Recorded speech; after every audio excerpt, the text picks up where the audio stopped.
So my husband is amazing. We share our child care duties pretty evenly. He is responsible for the morning shift, and there's some details of the morning that I like to do before I set out on my run, but he takes my son to school, and so that allows me a little bit more flexibility in the morning, that time to run, that then I have a coffee in my house by myself, which is the only time I'm ever in the house by myself. And again, just really important for me to start my day, and I'm lucky because of it.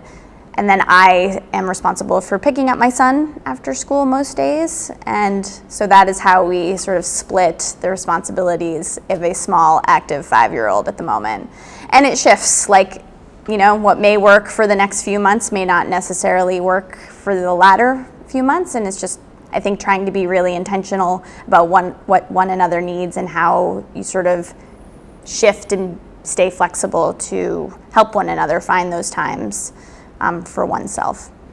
I don't think I necessarily picked my husband because of my career. I think happily we sort of fit one another and have been able to help one another through our careers, and specifically when we started to have a family. We did that a little bit later in our careers, so we had both sort of found out what we like to do and felt confident in that space before we started to have a family. I think I always knew I wanted to continue to work full time, even with a child, and so happily, I think my husband always knew that. It wasn't as much of a discussion, but it was just a really important part of my identity, for better or for worse, and we've thus made the transition into having a family, continued to have more of a partnership, and really tried to emphasize